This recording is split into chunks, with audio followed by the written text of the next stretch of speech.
یہ ایک long term programme نہیں ہے, صرف فروری تک ہے. تو اس کی جو $700 ملین کی قسط ہے, اتنی بڑی قسط نہیں ہے, لیکن کیونکہ یہ ایک گلوبل فائنینشیل انسٹیٹیوشنز کا آپس میں ایک معاہدہ ہے کہ اگر IMF سٹیمپ لگاتا ہے تو باقی بھی اپنے قرض جاری کر دیتے ہیں. تو جو ایک خبر ہے کہ اب پاکستان کو کچھ $1.5 ارب ملٹی لیٹرل سے مل سکتے ہیں, تو جو لوگ ڈالر کے اوپر بیٹ کر رہے تھے, تو اب جب سپلائی بڑھے گی تو آبویسلی روپے میں کچھ اسٹرینتھنگ آتی ہے.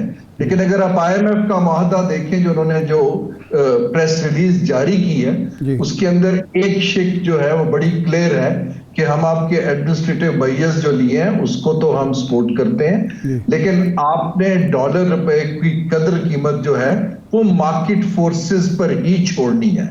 تو میرا کہنے کا مطلب یہ ہے کہ جو ڈالر ایک بینڈ کے اندر روپیہ چل رہا ہے, وہ جو مارکیٹ سپلائی اور ڈیمانڈ دیکھے گی اس کے مطابق اس کی قیمت لگے گی, نہ کہ کوئی پریڈکٹ کرے یا کوئی سینٹرل بینک انٹرونشن کرے.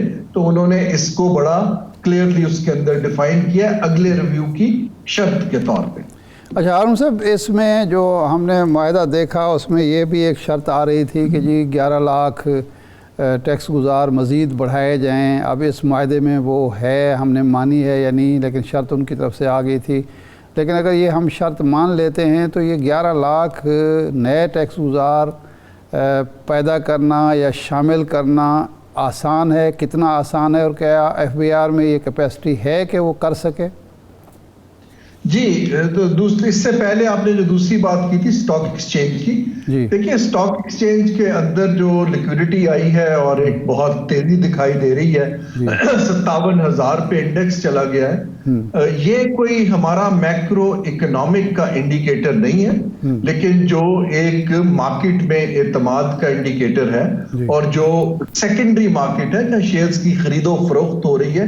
یہ نہیں ہے کہ کوئی نئی کمپنیاں اسٹاک ایکسچینج سے پیسہ ریز کر رہی ہیں. تو یہ اس کو ہمیں سمجھنا چاہیے. بہت سے لوگ اسٹاک ایکسچینج کو معاشی ایک اشاریہ سمجھتے ہیں, یہ ایک ہماری میکرو اکنامک سٹیبلٹی کا انڈیکیٹر نہیں ہے. اب آئیے جو آپ نے ابھی بات کی, دیٹ واز, مجھے ریمائنڈ کریں گے کیا کہہ رہے تھے آپ؟ کہ IMF کی ایک شرط یہ بھی تھی کہ 11 لاکھ نئے ٹیکس گزار شامل کریں, 50 لاکھ تک لے جائیں ان کی تعداد. تو کیا یہ پریکٹیکل اور فیزیبل ہے ہمارے لیے؟ ہماری FBR میں یہ کیپیسٹی ہے, اور کس طریقے سے ہوگا؟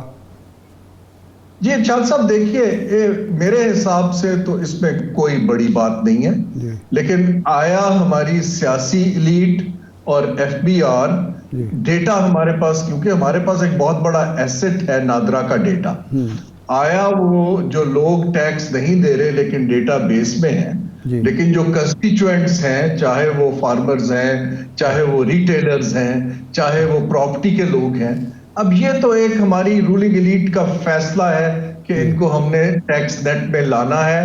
تو اس کے اوپر کرنے کے اندر مجھے کوئی ہچ نہیں دکھائی دیتی آپریشنل, لیکن آپ کو فیصلہ لینا ہے. دوسرا یہ ہے کہ جو FBR ہے اس کے جو اپنے گٹھ جوڑ ہیں اور اپنی انکمپیٹنس ہے وہ صحیح کی جا سکتی ہے, لیکن ایک سیاسی فیصلہ کریں کہ ہم نے اب ٹیکس بیس کو بڑھانا ہے اور ہر بندے کو جو کماتا ہے ٹیکس دینا چاہیے, نہ کہ وہ کس سیکٹر سے ہے, کسی کو چھوٹ ملنی چاہیے. جو انکم ٹیکس, زرعی انکم ٹیکس کا مسئلہ ہے وہ بیسیکلی حکومت کی کا عزم نہیں ہے, حکومت کی ول نہیں ہے, جس کی وجہ سے ہم امپوز نہیں کر پا رہے. لیکن موجودہ حکومت جو نگران حکومت ہے وہ تو اس طرح سے جاگیرداروں کی یا سرمایہ داروں کی حکومت نہیں ہے, اور SIFC کی موجودگی میں تو یہ آسانی سے ہو سکتا ہے, کیونکہ بہت سارے ایسے فیصلے جو سابقہ سیاسی حکومتیں نہیں کرتی تھیں موجودہ حکومت نے SIFC کی وجہ سے کیے ہیں.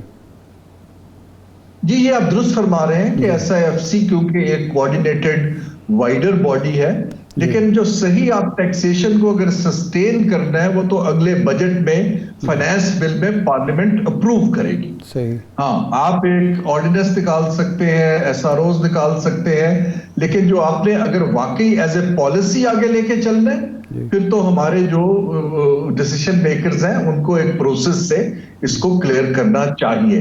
دیکھیے آئی ایم ایف کی مینیجنگ ڈائریکٹر کنسسٹنٹلی ایک پیغام دے رہی ہیں جو کرسٹینا جورجیوا ہے کہ آپ ایک امیر جو ایلیٹ طبقہ ہے اس سے ٹیکس لے کے نچلے طبقوں کو ریڈسٹریبیوٹ نہیں کر پا رہے ہیں. جو لوگ آلریڈی ٹیکس نیٹ میں ہیں آپ ان کو مزید ٹیکسز بڑھا رہے ہیں یا انڈائریکٹ ٹیکسز بڑھا رہے ہیں.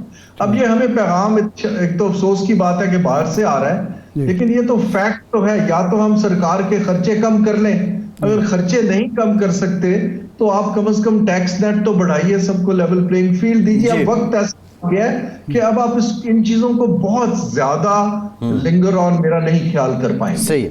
اچھا ہارون صاحب, نواز شریف صاحب نے کہا کہ دلیری سے فیصلے کرنے ہوں گے. شاید وہ اس بات کا اعلان کر رہے ہیں کہ ہمیں نچکاری بھی کرنی ہوگی, ہمیں آئی ایم ایف کی شرائط کو ماننا بھی ہوگا.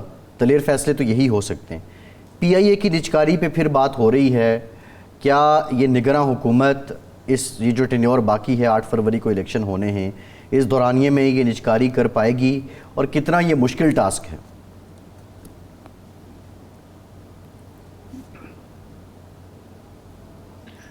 جی میرے لیے اصل میں ٹائمنگ تو حکومت کی مجبوری ہے کہ انہوں نے کارکردگی دکھانے کے لیے ایک ٹرانزیکشن کر کے وہ دکھانا چاہ رہے ہیں.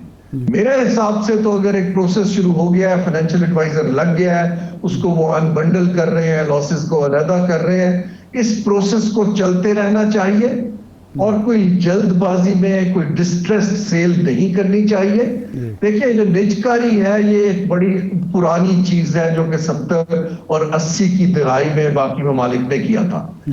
اصل ہمارا مسئلہ یہ ہے کہ ٹیکس پیئر کا پیسہ حکومت کے انیفیشنسی کے لاسز میں نہیں جانا چاہیے. دوسرا یہ ہے کہ یہ ادارے ہیں یہ پروفٹیبل ہونے چاہیے اور پروفیشنلی چلنے چاہیے. اب نجکاری اس کا ایک حل ہے لیکن اس کے فائنینشیل ایڈوائزر کو بتانا چاہیے کہ اس کے اور طریقے کیا ہیں. لیکن حکومت کو فیصلہ یہ لینا ہے کہ ہم نے اگر آج کے بعد کمرشل ادارے نہیں چلانے تو پھر اس کے لیے کیا کیا آپشنز ہیں. ایک تو اگر ہم ٹرانزیکشنز کر لیں گے تو اس پہ ہمارا اعتماد بڑھے گا, لیکن میرا نہیں خیال کہ لاس میکنگ اداروں میں آپ کوئی پیسے کما سکیں گے. ہاں یہ ہے کہ جان چھڑا لیں گے کیونکہ آپ اس میں پھنسے ہوئے ہیں. صحیح ہے. ہارون صاحب اب بات وہی ہے کہ اگر یہ فائنینشیل ایڈوائزر لاسز علیحدہ کرتے رہے اور دیگر آپشنز کو علیحدہ کرتا رہے, پھر آ جائے گی ایک الیکٹڈ گورنمنٹ, اور الیکٹڈ گورنمنٹ اور نجکاری تو بالکل دو اپوزٹ چیزیں ہیں. وہ کسی کی بھی ہو, کسی بھی جماعت کی, اور وہ بیل آؤٹ کر لیتے ہیں, بوجھ بڑھا لیتے ہیں, لیکن وہ نجکاری تو نہیں کر پاتے. دیکھیے اس کے لیے ہی تو ہم نے یہ ایس آئی ایف سی بنایا جو مجھے سمجھ آیا کہ یہ ریورسل نہ ہو جو کام چل رہے ہیں. تو وہ جو الیکٹڈ حکومت آئے گی اس کے نمائندے بھی ایس آئی ایف سی میں بیٹھیں گے, اور میرا نہیں خیال کہ ابھی ریورسل اتنی آسان ہوگی, کیونکہ جب آپ ایک فیصلہ کر کے فائنینشیل ایڈوائزر لگا دیتے ہیں, دنیا کو انفارم کر دیتے ہیں. لیکن میں پھر سے یہ عرض کر رہا ہوں کہ ہماری جو آئیڈیالوجیز ہیں سیاسی جماعتوں کی, خاص طور پہ جو ہماری سندھ کی بڑی پارٹی ہے, وہ تو پبلکلی نجکاری کے خلاف ہیں. تو اٹ آل ڈیپینڈز کہ اگر تو کوئی کولیشن حکومت بنتی ہے پھر تو مجھے وری ہے, لیکن اگر جو دوسری حکومت ہے, اگر میاں صاحب کی جنہوں نے ڈی ریگولیٹ کیا تھا بینکنگ سیکٹر کو بھی, تو وہ مجھے وہاں پر تو اتنی ہچ نہیں دکھائی دے رہی. لیکن اگر حکومت کمزور بنتی ہے اور وہ پریشرز میں آ جاتے ہیں, کیونکہ اس میں جاب لاسز کا بھی خطرہ ہوتا ہے, کمیونیکیشن کرنی پڑتی ہے. سو میں عرض یہ کر رہا ہوں, لیکن یہ میں بالکل سپورٹ نہیں کرتا کہ میرا اور آپ کے ٹیکس کا پیسہ ان اداروں کو بیل آؤٹ کرنے میں جائے اور پرکس اینڈ پریویلیجز میں جائے. وہاں ہمیں فائر وال بالکل فوراً کھڑی کر دینی چاہیے. جی ٹھیک, بہت شکریہ ہارون شریف صاحب. آپ کے وقت بریک کے بعد دوبارہ حاضر ہوتے ہیں.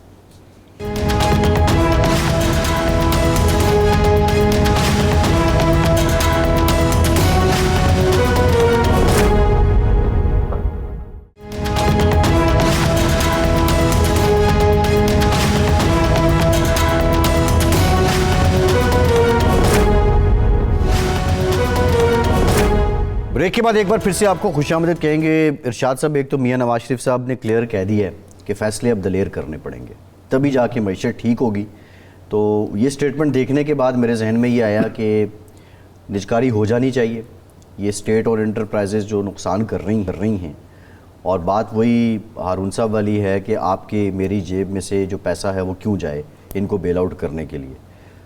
سیاسی فیصلے بھی یقینی طور پہ وہ دلیر ہی کریں گے اور کر رہے ہیں کہ وہ 5 جماعتیں جو ہیں وہ ساتھ ملا چکے ہیں.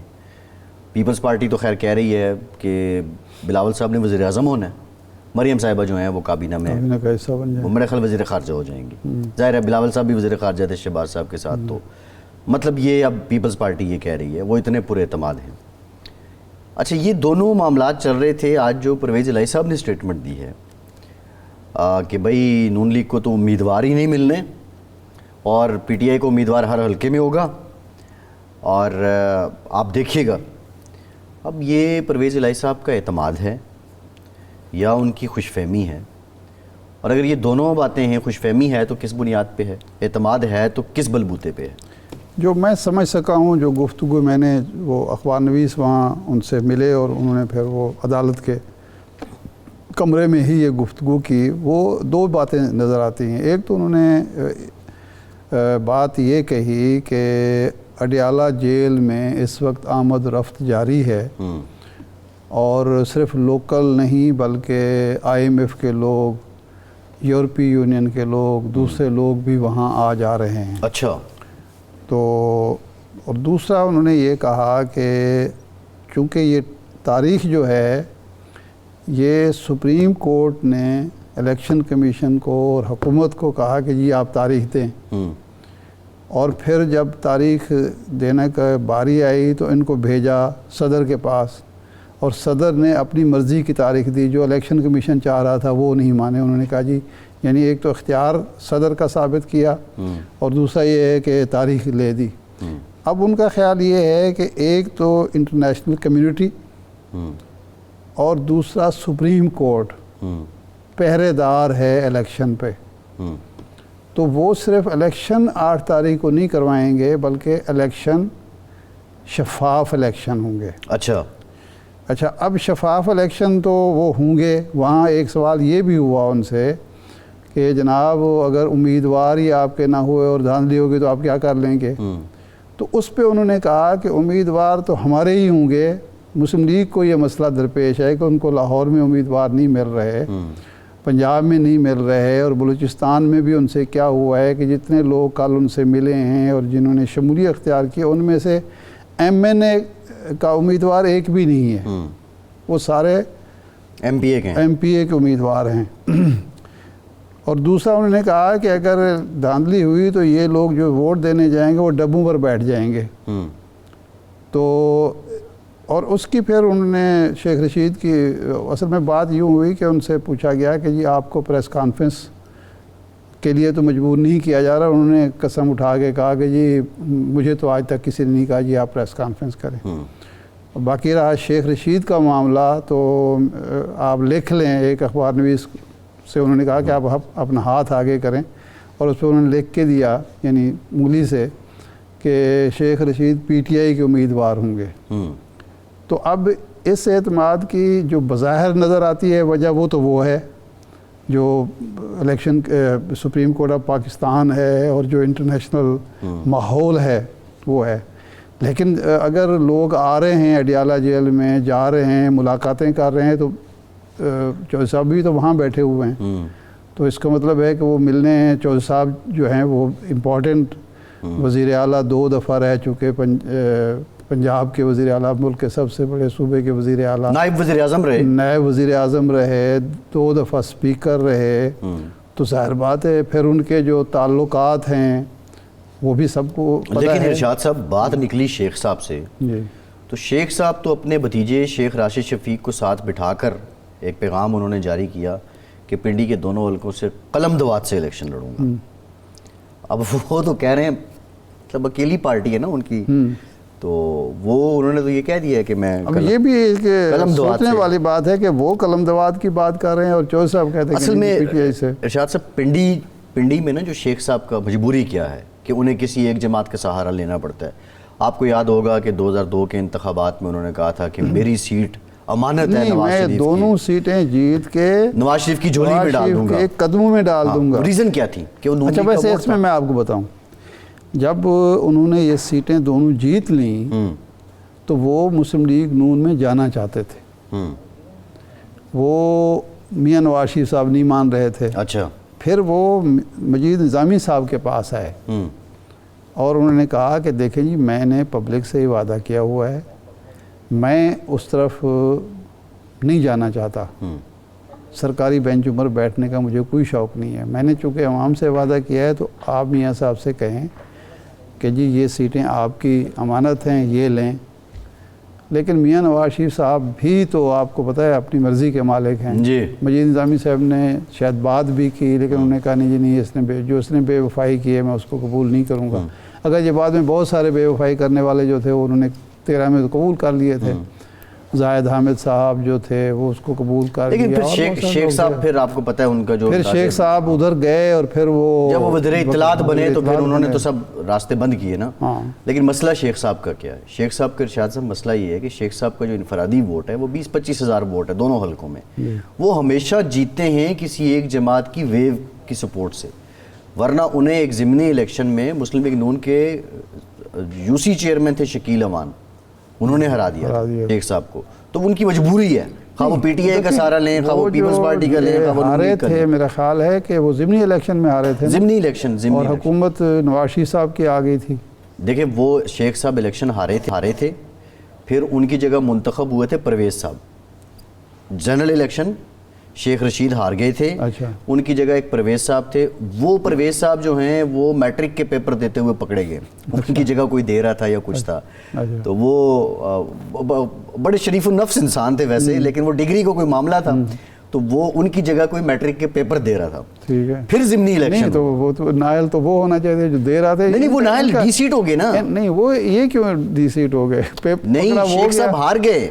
نہیں وہ پرویز صاحب کیوں نائل ہو گئے؟ نائل تو جو پیپر دے رہا تھا اس کو ہونا چاہیے. وہ اصل میں معاملہ یہ ہے کہ اب آپ اگر کریں گریجویشن اور آپ کی جگہ جا کے میں پیپر دے رہا ہوں تو آپ پکڑے جائیں. لیکن بدیاتی آپ کی ہینڈ سے ہو رہی ہے قانون کے مطابق. اچھا خیر یہ ہوا کہ پھر الیکشن ہوا, پھر شیخ صاحب الیکشن کنٹیسٹ کیا, پھر شیخ صاحب ہار گئے. اور پنڈی میں اگر پی ٹی آئی کا کوئی کینڈیڈیٹ تھا نا جس نے شیخ صاحب کے مقابلے میں الیکشن کنٹیسٹ کیا تھا, وہ اعجاز خان جازی تھا. تو خیر وہ ایک علیحدہ ہے سلسلہ, لیکن بہرحال شیخ صاحب آپ کو پتہ ہی ہے وہ ان کے ایک فنکار بھی تو ہے ان میں اچھا خاصا. اچھا ارشاد صاحب معاملہ یہ ہے کہ ہم سیاست کی بات بھی کر رہے ہیں, اس وقت ایک اور بھی معاملہ چل رہا ہے پڑوسی ملک کے ساتھ, اور بالخصوص اب جو غیر قانونی تارکین وطن ہیں ان کو بھی واپس بھیجا جا رہا ہے. ترجمان دفتر خارجہ کی جانب سے ایک سٹیٹمنٹ آئی ہے کہ بہت سے لوگ ایسے ہیں they are linked with the terror activities اور ٹیرر آرگنائزیشنز. تو آئی تھنک جب ہم ایک مرحلے پہ آ چکے ہیں کہ ہمیں اب لوگوں کو نکالنا ہے, افغانستان سے متعلق ایک مستقل پالیسی آنی چاہیے, تو اس کا بھی پھر دودھ کا دودھ اور پانی کا پانی ہو جانا چاہیے, اور ان لوگوں کو آئیڈینٹیفائی کر کے یا پھر لا آف لینڈ کے اکارڈنگ ان کو ٹریٹ کیا جائے, ان کو ٹرائل کیا جائے. دیکھیں یہ دو پہلو ہیں, اس میں کوئی شک نہیں. پوری دنیا میں جو غیر قانونی تارکین وطن ہوتے ہیں غیر قانونی طور پر ان کو واپس بھیجا جاتا ہے. ہر ملک کی اپنی پالیسی ہے. ہماری یہ پالیسی ہے کہ جی یہاں کوئی غیر قانونی طور پر نہیں رہ سکتا. اگر ہم نے اب تک برداشت کیا ہے یہ یا ہماری فراخ دلی تھی یا ہماری کمزوری تھی. اب اگر ریاست نے, پاکستان نے, حکومت نے یہ فیصلہ کر لیا ہے نکالنے کا, تو اس پہ تو کسی کو اعتراض نہیں ہونا چاہیے. ایک بات. دوسری بات یہ ہے کہ وہ لوگ استعمال ہوتے ہیں دہشت گردی میں یا دہشت گردی کے لیے. تو اس سلسلے میں ذمہ داری جو ہے وہ ہمارے اپنے اداروں کی بھی بنتی ہے کہ اگر آپ نے چیک نہیں رکھا ہوا کہ آپ اچھا دہشت گردی میں تو وہ ہوتے ہیں انوالو ہوتے ہیں, یہ جو باقی کرائم ہو رہا ہے, لوگ صرف یہ دہشت گردی تو نہیں ہو رہی نا اس ملک میں, کرائم بے تحاشا ہو رہا ہے, اسٹریٹ کرائم ہو رہا ہے, ہینیس کرائم ہو رہا ہے, وہ تو سارے وہ نہیں ہے نا. تو یہ تو ہماری کمزوری ہے نا, ہمارے جو پولیس ہے, ہماری جو انتظامیہ ہے, ہمارے دوسرے جو, تو یہ ان کی کمزوری ہے. تو اس کا سدباب بھی تو ہونا چاہیے نا. اگر کسی شخص نے, کسی غیر ملکی طاقت نے یہ تہیہ کیا ہوا ہے کہ پاکستان کے اندر گڑبڑ جاری رکھنی ہے، دہشت گردی کا بازار گرم رکھنا ہے، تو وہ ان کو نہیں تو کسی اور کو استعمال کر لیں گے۔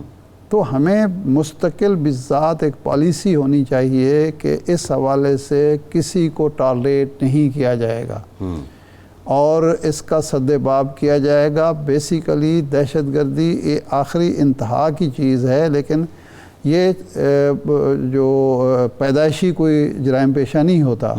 جب آپ ایک شخص دیکھتا ہے کہ میں جرم کر کے بچ سکتا ہوں، جی مجھے بچانے والے موجود ہیں، مجھے سہولت دینے والے موجود ہیں، جی وہ صرف اکیلا جرم نہیں کر رہا ہوتا، اس کے سہولت کار ہوتے ہیں، عدالتیں جب چھوڑ دیں گی پولیس چالان نہیں پیش کرے گی۔ ایک آدمی جو ہے وہاں سے وانا سے روانہ ہوتا ہے یا جلال آباد سے روانہ ہوتا ہے تو وہ یہاں تک ویسے تو نہیں پہنچ جاتا، جی بالکل اس کو کوئی پہنچانے والا ہوتا ہے نا۔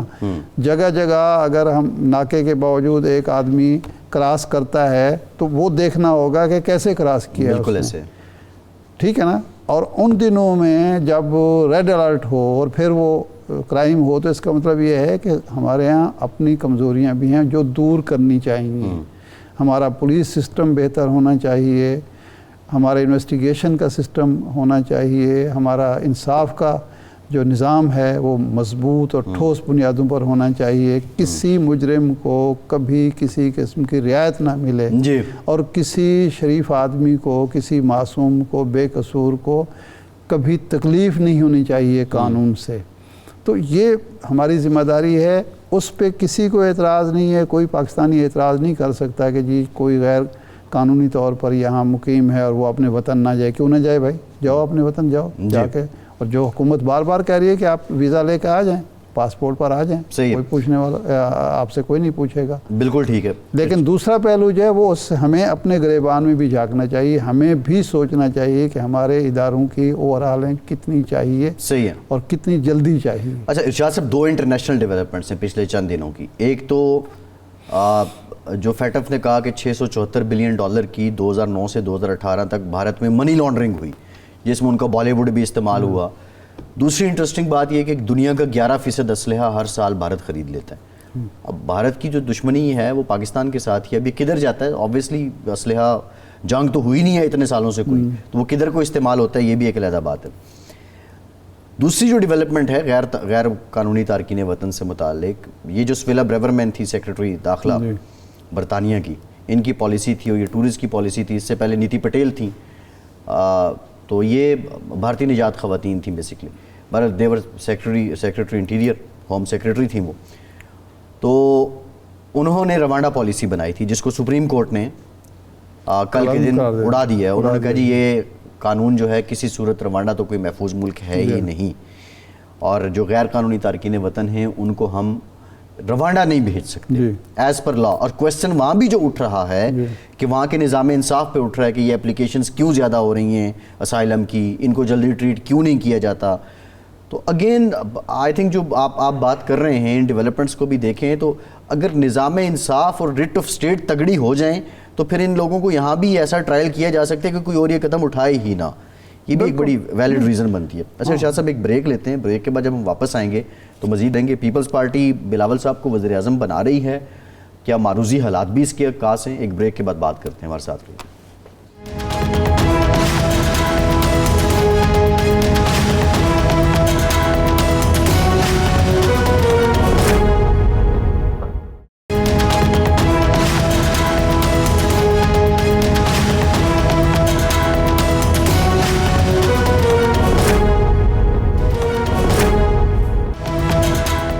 بریک کے بعد ایک بار پھر سے آپ کو خوش آمدید کہیں گے۔ ارشاد صاحب، نواز شریف صاحب، بلوچستان اوورآل دیکھا جائے نیوٹرل رائے یہی ہے کہ ایک اوور ویلمنگ رسپانس ان کو ملا ہے۔ اب یہ پوائنٹ سکورنگ پولیٹیکل جماعتوں نے کرنی ہے، پیپلز پارٹی نے، پی ٹی آئی نے، کہ وہ ایم این اے کا کوئی کینڈیڈیٹ نہیں ہے یا جو بھی ہے۔ بہرحال 30 بندے، گیم ان کی بلوچستان حکومت کی ہے، وہاں سے تو اب انہوں نے آغاز کر دیا ہے۔ آپ سمجھتے ہیں کہ اب مولانا کے ساتھ بھی انتخابی اتحاد ان کا ہو جائے گا؟ دیکھیں دو چیزیں ہیں اس میں، پہلے بھی میں نے عرض کیا تھا۔ ایک تو یہ پہلو ہے اس کا کہ جی میاں صاحب چاہتے ہیں کہ ایک ایسی حکومت وجود میں آئے جس میں سارے صوبوں کے اور سارے جو مختلف سیاسی جماعتیں ہیں ان کی نمائندگی ہو، اور تاکہ حکومت مستحکم طریقے سے چل سکے اور مجھے کوئی بڑا تھریٹ نہ ہو۔ ایک تو پہلو ہے اس کا۔ دوسرا اس کا پہلو جو ہے وہ یہ بھی ہے کہ میاں صاحب یہ سمجھتے ہیں کہ اگر میری عدم موجودگی کی وجہ سے مسلم لیگ نون کمزوری کا شکار ہے، یا 16 ماہ کی حکومت کا ملبہ اس پر پڑ رہا ہے، اور وہ پنجاب میں کوئی بہت زیادہ کامیابی حاصل نہیں کرتی، بہت زیادہ سیٹیں نہیں لے سکتی، تو اس کو کور کریں صوبوں سے۔ لیکن اس کا تیسرا پہلو یہ ہے کہ وہ یہ بھی سمجھتے ہیں کہ یہ جو پنجاب میں استحکام پاکستان پارٹی کے پی کے میں وہ جو ہیں خٹک صاحب کی پارلیمنٹیرینز وجود میں آئی ہیں راتوں رات، تو کہیں یہ میرے راستے کی رکاوٹ تو نہ بنے۔ تو اس کا راستہ بھی وہ اس طرح سے روک رہے ہیں کہ اگر یہ کوئی ایڈجسٹمنٹ میں اتحاد میں جاتے ہیں، مسئلہ بنے، رکاوٹ بنے، میری میجارٹی تھن ہو، اور میں یعنی ایک ماضی میں تجربہ ہوا نا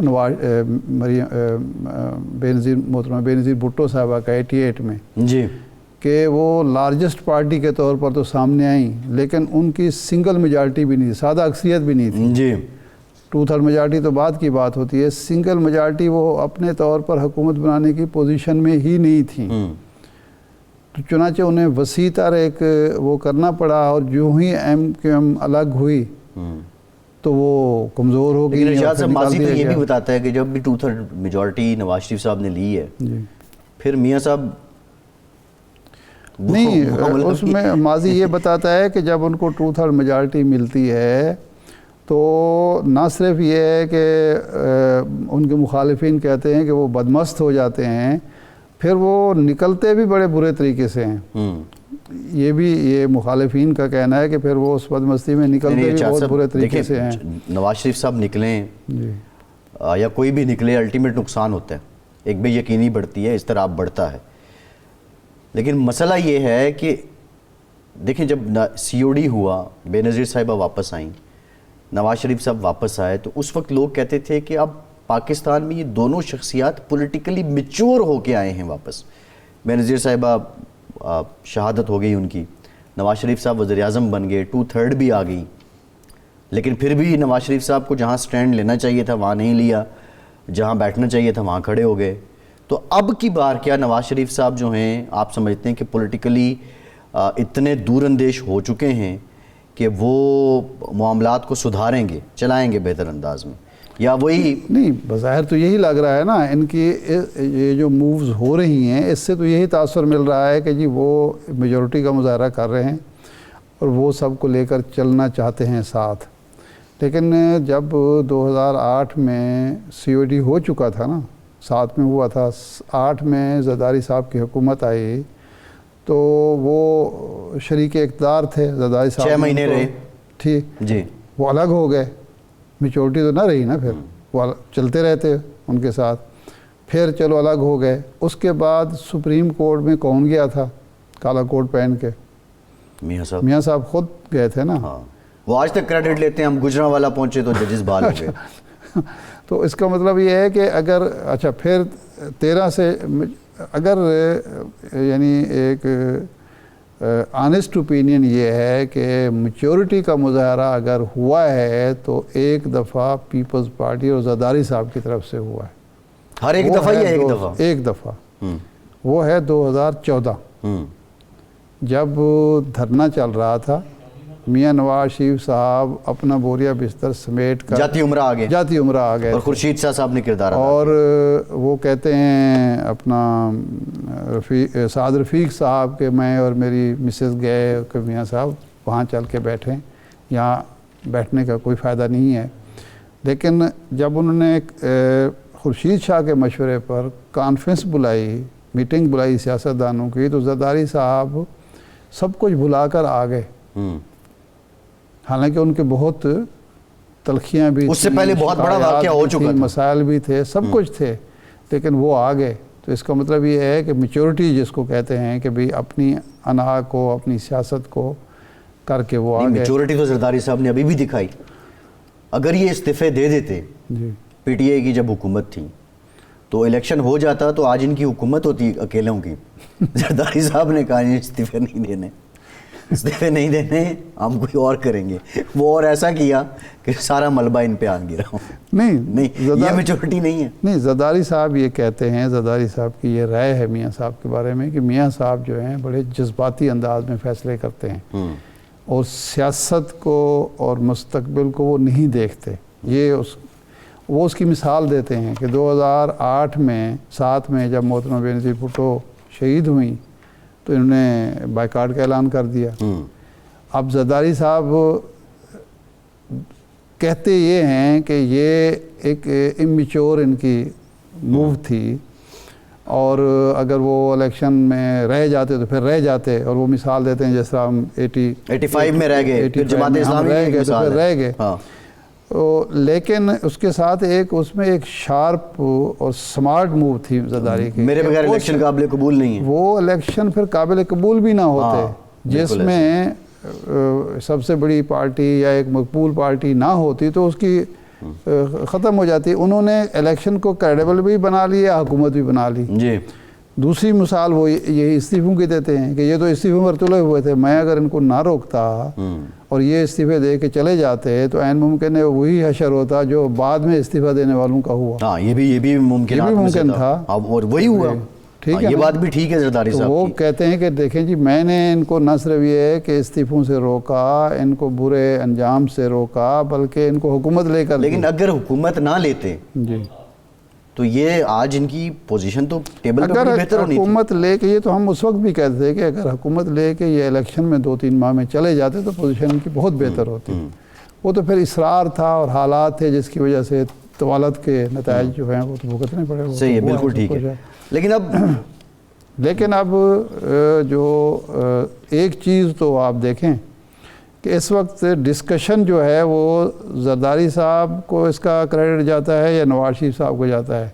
کہ ڈسکشن یہ ہو رہی ہے کہ نواز شریف صاحب یہ کہتے ہیں, زرداری صاحب یہ کہہ رہے ہیں, بلاول یہ کہتے ہیں, نواز شریف صاحب یہ کہہ رہے ہیں, نواز شریف یہ کر رہے ہیں, یعنی الیکشن پیپلز پارٹی ورسز بنانے کی ایک فضا بن رہی ہے کہ جو الیکشن میں 2 فریق ہیں وہ یہ ہیں. یہ تو ایک ہے بارہ. اچھا ارشاد صاحب, آپ کیا سمجھتے ہیں کہ آلدو بلاول صاحب نے آئی پی پی سے متعلق اپنے کوئی خوشگوار احساسات تو نہیں دیے, لیکن الیکشن سے پہلے آئی پی پی اور پیپلز پارٹی میں کہیں سیٹ ایڈجسٹمنٹ ہو رہی ہو, آئی پی پی اور پیپلز پارٹی پارلیمنٹیرین میں کہیں سیٹ ایڈجسٹمنٹ ہو رہی ہو, اس کے امکانات موجود ہیں؟ اس کا امکان اس صورت میں ہے کہ پہلے یہ دیکھنا ہوگا کہ پی ٹی آئی کس حیثیت میں الیکشن میں اترتی ہے. اپنے چیئرمین کے ساتھ, چیئرمین کے بغیر, پھر چیئرمین کے بغیر تو کون اس کو لیڈ کر رہا ہے.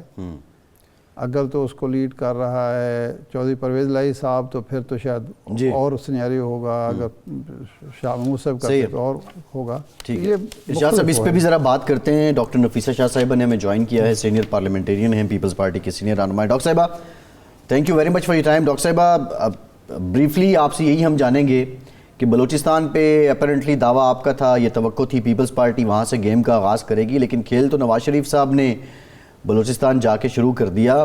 یہ اور پرجوش اور پرتپاک استقبال بھی ان کا ہوا. کتنا بڑا دھچکا ہے پیپلز پارٹی کے لیے یہ؟ دیکھیں, دھچکا کی بات ہم بعد میں کرتے ہیں.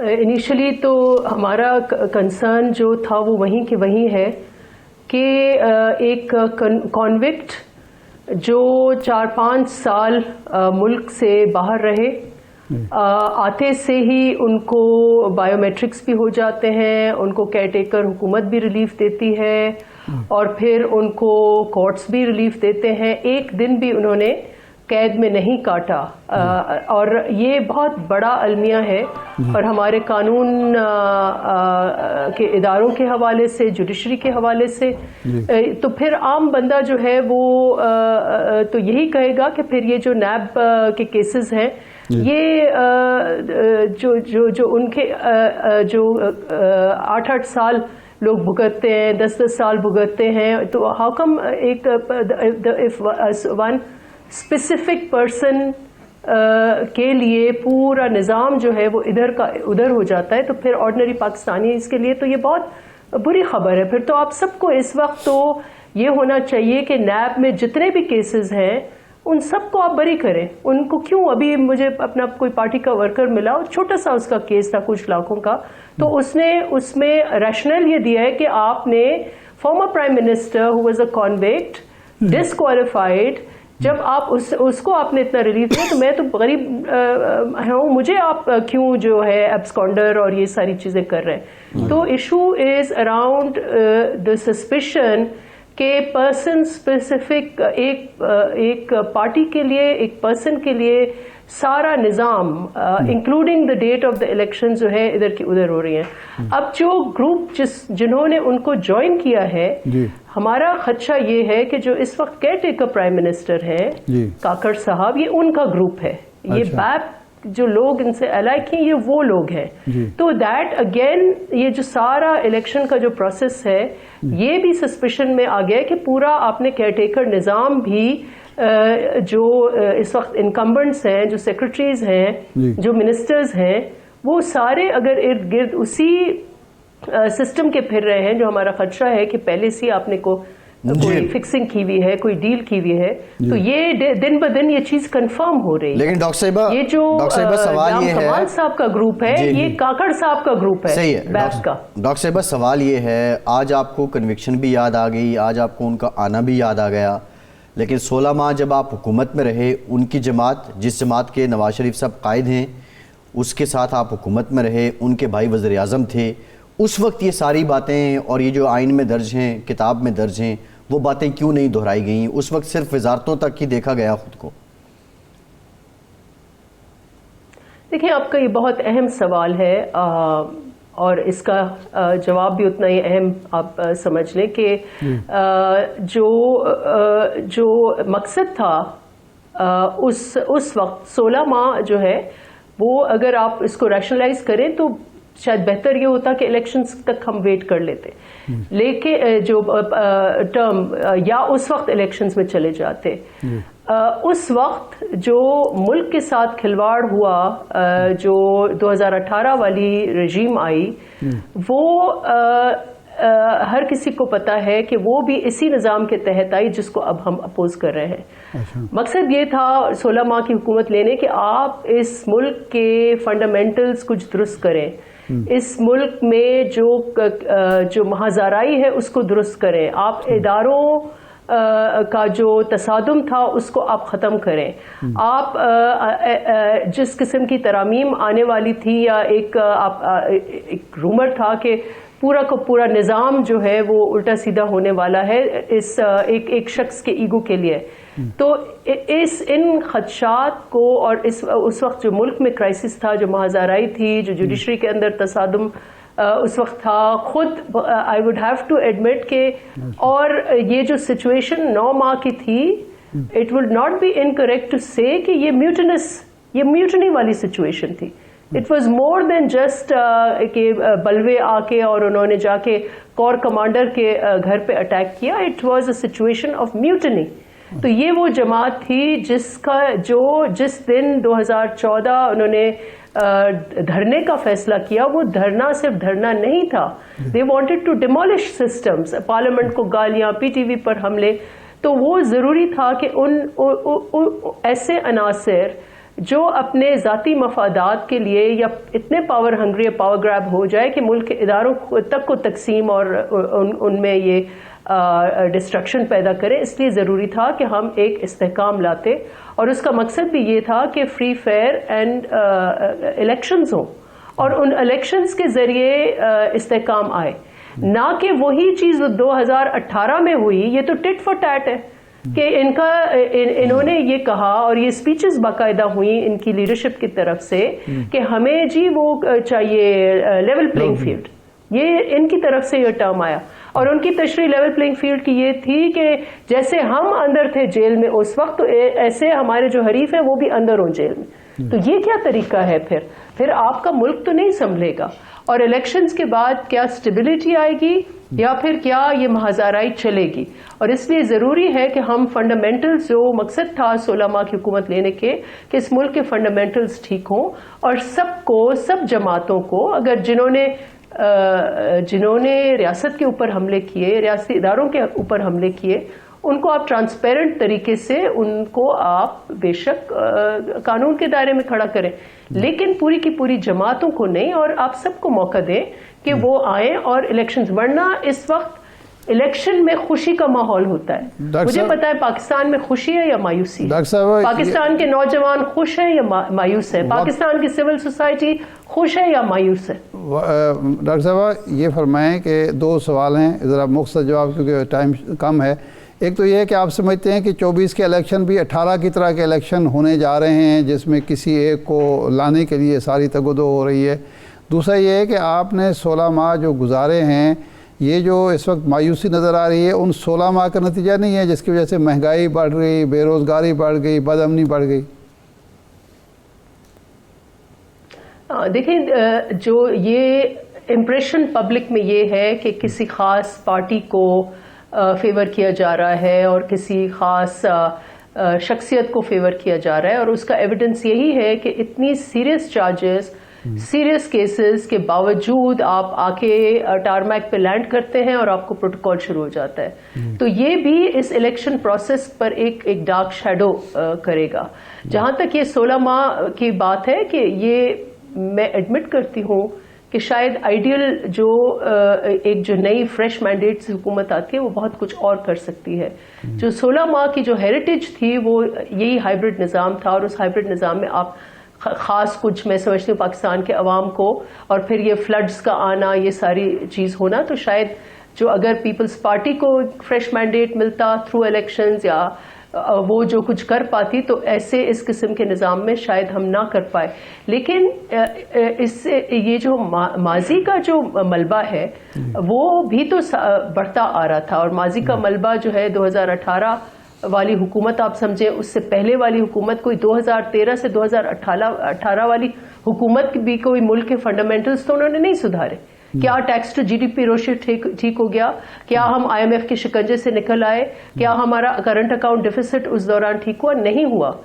تو یہ اس وقت ہوگا جب آپ کے ملک میں استحکام آئے گا، اور یہ جو سیاسی جو ایک ٹینشن ہے، اور ہر کوئی ایک ادارے کے ساتھ چپک کے پھر آتا ہے کہ ہم الیکشن لڑیں گے، یہ غلط ہے. آپ آئیں تو عوام سے رجوع کریں، اور پاکستان کے عوام، یہ جو ان کو بیانیہ تھا ووٹ کو عزت دو، وہ تو انہوں نے دفن کر دیا. لیکن پیپلز پارٹی آئین بنانے والی جماعت ہے، اور ہم یہ چاہیں گے کہ جو عوام کا حق ہے الیکشنز کے ٹائم پر، وہ عوام کو وہ حق ملے. جی ٹھیک ہے ڈاکٹر صاحبہ، قطع کلامی کی معافی، پروگرام کا ٹائم کا بہت شکریہ آپ کا. ڈاکٹر نفیسہ شاہ صاحبہ، ارشاد صاحب آپ کا شکریہ.